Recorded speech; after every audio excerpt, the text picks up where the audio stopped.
একটা অধ্যায় শেষ হয়ে গেল। একটা সংস্কৃতিবান মানুষ, আমার দীর্ঘদিনের বন্ধু, অনেক স্মৃতি। কাকতালীয়ভাবে আমি পরশুদিনই বুদ্ধদেব ভট্টাচার্যের একটা প্রবন্ধ পড়লাম, অসাধারণ প্রবন্ধ।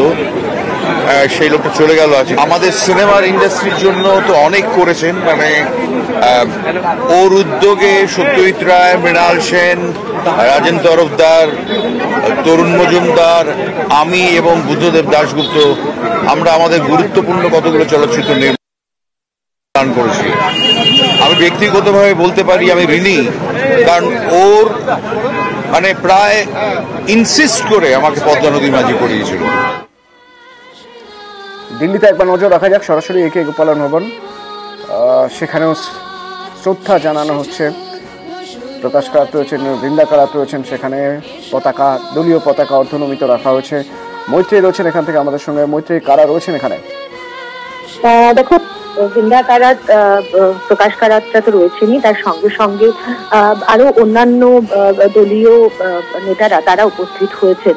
বুদ্ধবাবুর মৃত্যুর খবর পাওয়ার সঙ্গে সঙ্গেই অনেকেই রয়েছেন, অনেক বামপন্থী সমর্থক রয়েছেন যারা দিল্লিতে হয়তো থাকেন, তারা একবার শ্রদ্ধা জানানোর জন্য তারা ছুটে এসেছেন। এমন প্রচুর মানুষ আসছেন এবং তারা বুদ্ধদেব ভট্টাচার্যর যে ছবি এখানে রাখা রয়েছে সেই ছবিতে শ্রদ্ধা জ্ঞাপন করছেন। কিছুক্ষণ আগেই আমরা দেখলাম যে বৃন্দা কারাত, প্রকাশ কারাত সহ অন্যান্য নেতৃবৃন্দ তারা শ্রদ্ধা জ্ঞাপন করেন। তার কিছুক্ষণ আগেই প্রকাশ কারাতের সঙ্গে আমরা কথা বলছিলাম, তিনি তার স্মৃতিচারণা করছিলেন বুদ্ধদেব ভট্টাচার্যের সঙ্গে তার যে সম্পর্ক, সেই 70-এর দশক থেকে দুজনের একই সঙ্গে লড়াই এবং সেই কংগ্রাচুলেশন দুজনে শেয়ার করেন এবং শেষবারের জন্য গত বছর দেখা হয়েছিল এবং সেদিনও দীর্ঘক্ষণ দুজনের কথা হয়েছিল, কথোপকথন হয়েছিল, তেমনটাই জানিয়েছিলেন প্রকাশ কারাত। আজকে একে গোপালন ভবনে একেবারে শোকস্তব্ধ একে গোপালন ভবন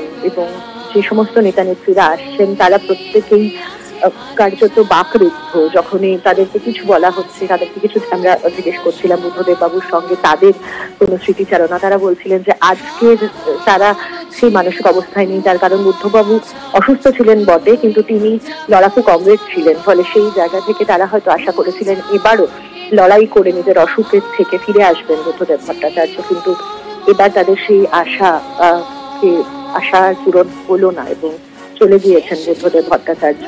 ফলে সব মিলিয়ে এই মুহূর্তে অর্ধনমিত পতাকা একে গোপালন ভবনের সামনে আকাশেরও মুখ ভার এবং সার্বিকভাবেই একে গোপালন ভবনও শান্ত, স্তব্ধ এবং শোকাতুর। Atanu, you just said a few words, like can you share a few experience?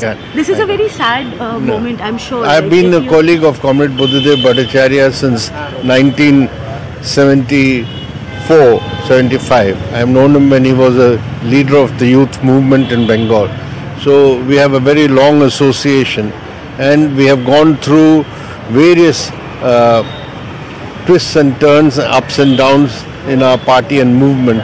And we have a sense of comradeship which comes through these long years of working together. Sir, he was, when was the last time you both spoke, sir? When was the last time you both spoke? I saw him last year. I went and met him when Did he say anything to you that time? We always have long conversations when we meet. সরাসরি পমেভিনের সামনে ছবি আরো একবার, তার কারণ রাজ্যপাল CV আনন্দ বোস তিনি আসছেন, তিনি পৌঁছে গিয়েছেন সেখানে।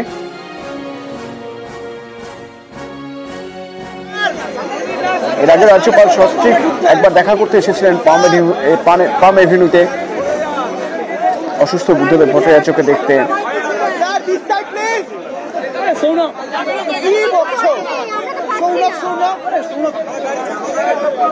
রাজ্যপাল সিভি আনন্দ বোস আজ ফির একবার পাম এভিনিউতে প্রয়াত বুদ্ধদেব ভট্টাচার্য জানার পর তিনি ইচ্ছে প্রকাশ করেন এবং এখন যে ছবি দেখছেন সরাসরি পাম এভিনিউয়ে রাজ্যপাল সিভি আনন্দ বোস তিনি পাম এভিনিউতে প্রয়াত বুদ্ধদেব ভট্টাচার্যের বাড়িতে যাবেন এবং তাকে শ্রদ্ধা জানাবেন।